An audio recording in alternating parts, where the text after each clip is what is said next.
Under the blazing Manila sun, 10-year-old Althea stood outside a small bakery, singing for coins just to buy bread for her grandmother. Strangers stopped not because she looked hungry, but because her voice sounded impossibly powerful, almost unreal, like Lady Gaga had suddenly appeared in the streets.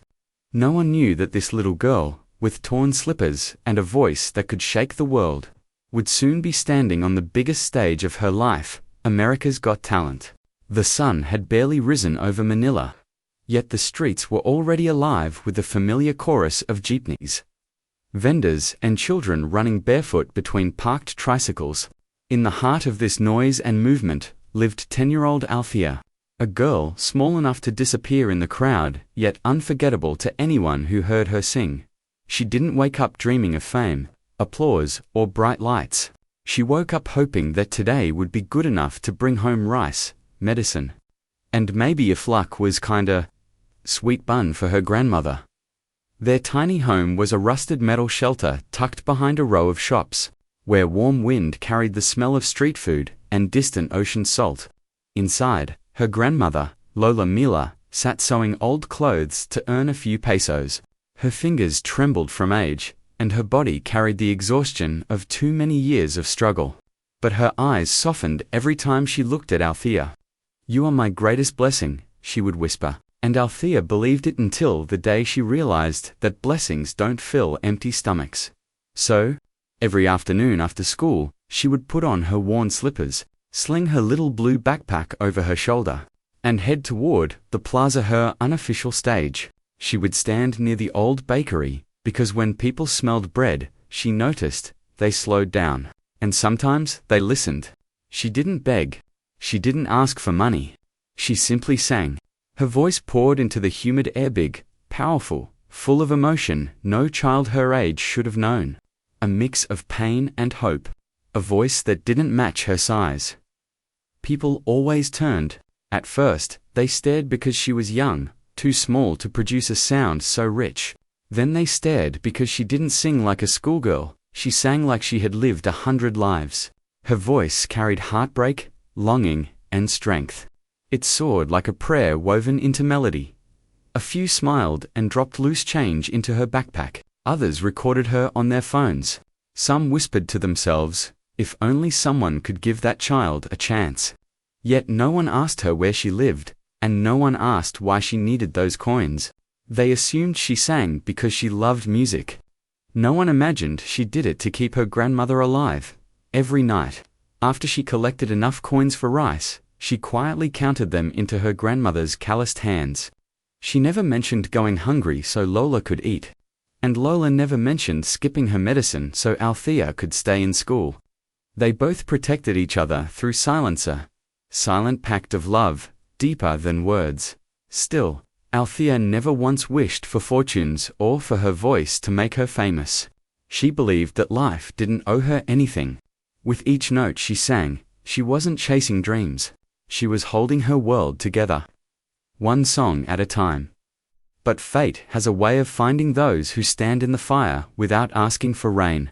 And without knowing it, every time Althea sang at that street corner, she was getting closer. Closer to a miracle bigger than anything she dared to imagine. It was a Saturday afternoon when the moment that would change everything arrived without warning, without fanfare, and wrapped in something as simple as kindness. The plaza was crowded that day. The bakery had launched a promo, and families waited in long lines for fresh bread. Althea stood in her usual spot, hugging her backpack to her chest while adjusting the microphone her grandmother had taped together with electrical wire. She inhaled deeply, the way Lola taught her. Sing from your heart, not just your lungs. Her song began softly, fluttering into the air like a bird unsure if it had permission to fly. But as the chorus hit, the strength of her voice rolled across the plaza, big, fearless, emotional. Conversations stopped. The line at the bakery went still. Even passing jeepneys slowed. It was as if Manila itself paused to listen to this small girl with a universe in her voice. Standing near the back of the crowd was a tall man in his late 40s, wearing a faded baseball cap and holding a phone in his hand. He was an American tourist named David Marshall, visiting the Philippines for the first time. He wasn't looking for talent. He wasn't looking for a life-changing moment. He was merely buying bread. But life has a gentle way of guiding the right hearts exactly where they're needed. He raised his phone to record, not to post online, but because he knew he was witnessing something rare. As he listened, tears welled in his eyes. Her voice didn't sound like she wanted fame. It sounded like she needed hope, like she was singing not for applause, but for survival. And that shook him. When the song ended, the crowd clapped politely. Some gave coins. A few recorded, and, as always, they moved on. Manila was full of talent. People were used to beautiful voices. For them, it was a temporary moment of awe. For Althea, it was a day like any other. David didn't walk away. He approached slowly, like someone trying not to scare a fragile bird. "Hi, sweetheart. What's your name?" he asked softly. Althea dipped her head shyly. "Althea Poe." "That was one of the most powerful voices I've ever heard," he said, kneeling to meet her eye level. "Do you have a dream?" She shook her head. "I just want to take care of my grandma." David's breath caught, not because of her answer, but because of how honestly she said it. No rehearsed line. No wish for fame. Just love. He didn't ask for her story. He didn't ask for proof. Something in his heart knew she needed help, and he was meant to give it. He searched his phone, then turned the screen toward her. "Have you heard of America's Got Talent?" Althea's eyes widened, not with excitement, but disbelief. "That's on TV," she whispered. "That's for big singers. That's for the world to hear you," he replied gently. She didn't speak. She didn't know what to say. Opportunities like that didn't belong to kids like her. Or so she thought. David didn't argue, didn't try to convince her with promises of fame. Instead, he placed a plane ticket voucher and a printed AGT online audition confirmation in her hand. "You don't owe me anything. Just promise me one thing," he said. "What, Poe?" She whispered. "Don't ever believe the world is too big for you." Althea didn't know it yet, but someone she never met had just become the first person to dream on her behalf. The bright lights of the America's Got Talent stage felt nothing like the warm glow of the Manila sunset. Here, everything was bigger: the stage, the audience, the cameras, the expectations. Althea stood at the center of it all, gripping the handheld mic with trembling fingers. Her small body wrapped in a simple white dress her grandmother stitched from leftover fabric. The edges weren't perfect, but Lola Miller's hands had sewn every thread with love, and Althea wore it like armor. The towering auditorium overflowed with spectators, buzzing with excitement and curiosity. Most didn't know her story. To them, she was just a tiny girl from the Philippines. Cute, maybe sweet, but probably not ready for a world stage. Whispered assumptions drifted like static through the room. "She's too young. She looks terrified. She doesn't look like a star." Those words didn't hurt her, but she heard them, and she carried them. The judges sat before her like mythical giants. Simon leaned back with his typical unreadable stare. Sophia smiled warmly, trying to reassure her. Howie gave her a thumbs up. Heidi blew a playful kiss. But even kindness couldn't slow her heartbeat. This wasn't the Manila Plaza where people paused just because they had nowhere else to be. This was the place where dreams were made and destroyed in front of the world. When the background music began, it was a song no one expected her to choose. Shallow, the iconic Lady Gaga ballad that tested even the strongest vocalists. A gasp rippled across the auditorium. Some eyebrows raised. Others leaned forward in anticipation. It was a fearless choice, maybe too fearless. The first few seconds of silence stretched forever. Then she opened her mouth. The note that came out wasn't small, uncertain, or shy. It was a roar of emotion, raw, powerful, shaped by years of singing, not for applause, but for survival. The strength of her voice blasted across the auditorium like a tidal wave tearing through doubt. Every syllable crackled with pain and hope. Every breath carried her love for Lola Mila. Every vibration felt like a plea, not for victory, but for light. The audience froze. Simon leaned in, eyes wide. Sophia covered her mouth. Howie blinked hard, fighting tears. Heidi grabbed the armrests of her chair. No one expected this little girl, to sound like that. As she reached the bridge of the song, something magnificent happened. The room rose with her voice. People stood from their seats. Phones lifted in the air. The arena erupted into the first of several standing ovations, mid-performance, something reserved only for legends. When she hit the climactic final note, she didn't sing it. She unleashed it. A sound filled with the ache of childhood struggles and the unstoppable will to love and protect the only family she had left. She wasn't performing, she was living. The music stopped. Silence followed, not because they weren't amazed, because they were stunned.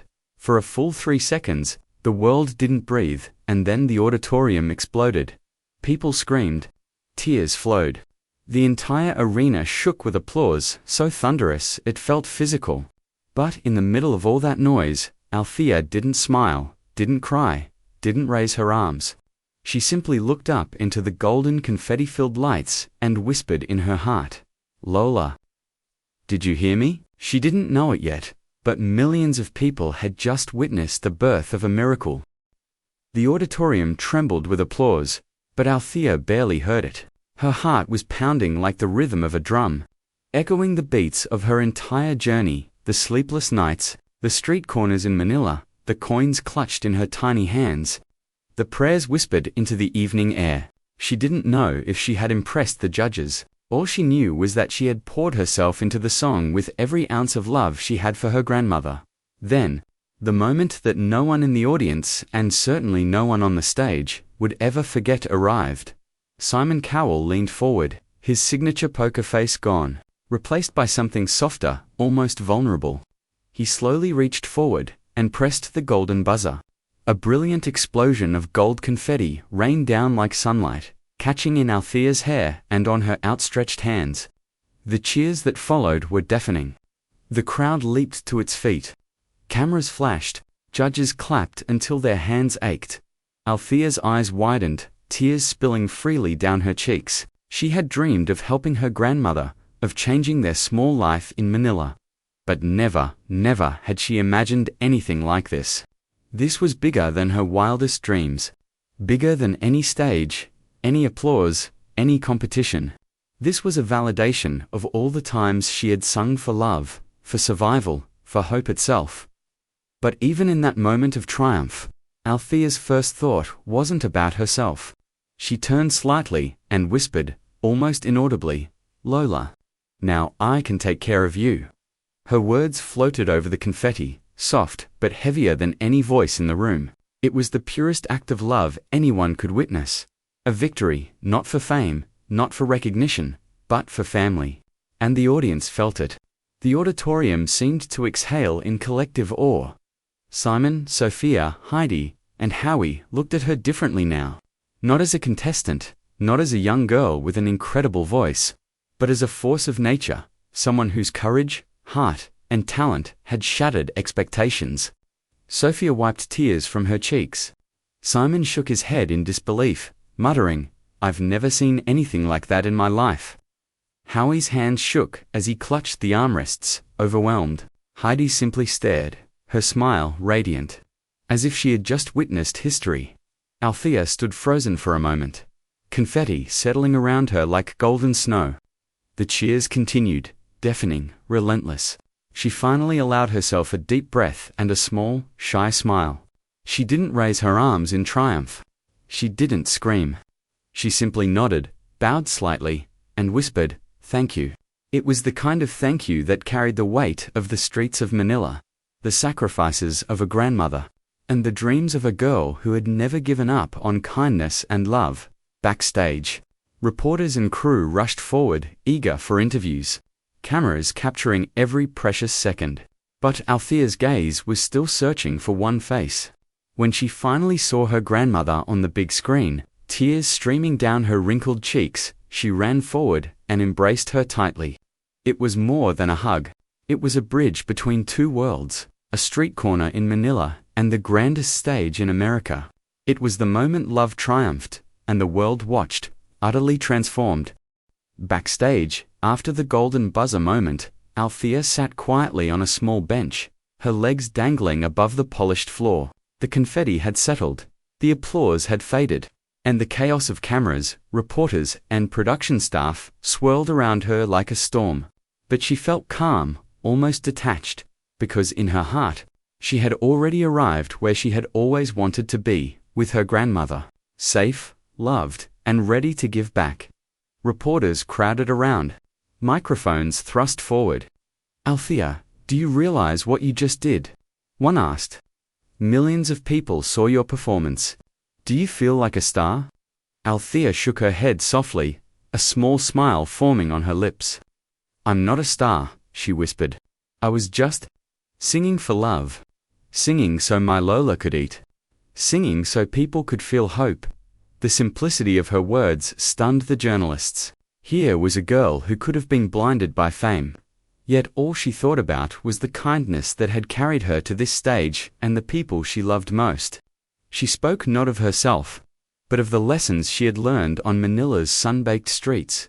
That compassion matters more than talent, that giving matters more than applause, and that a single act of kindness can ripple across the world in ways no one can predict. Across the room, David Marshall, the stranger who had believed in her when no one else did, watched quietly, his heart swelling with pride. He didn't need recognition or thanks. Seeing Althea speak with humility, courage, and love was reward enough, and as Althea's gaze fell on him, she offered the purest smile, a silent acknowledgement of the miracle he had given her. When the cameras followed her outside for a brief interview, fans were waiting, waving signs, shouting her name. But Althea noticed something remarkable. People weren't cheering just for her voice. They were cheering for her heart. People saw a child whose talent was extraordinary, yes, but whose kindness was transformative. Donations and letters poured in from all over the world, not for fame, but to support the little girl who had reminded everyone that love and compassion are the true measures of greatness. Althea didn't stop singing once. Her life had changed. Instead, she used her newfound platform to share joy with others. She sang at hospitals, orphanages, and shelters, offering her gift not for money or recognition, but for healing and hope. Each note she sang carried the story of a little girl from Manila who had never stopped dreaming, even when her dreams seemed impossible. And perhaps the most powerful lesson of all was this: sometimes the smallest person, in the humblest circumstances, can ignite the biggest change. Althea's voice had opened hearts, yes, but her kindness had opened souls. Millions around the world would remember not only the power of her singing, but the greater power of her love, generosity, and unwavering hope. As she looked into her grandmother's eyes, she whispered softly, "We did it, Lola, together." And in that moment, the world learned something profound, that courage, compassion, and love can transform lives, starting with one small, determined heart.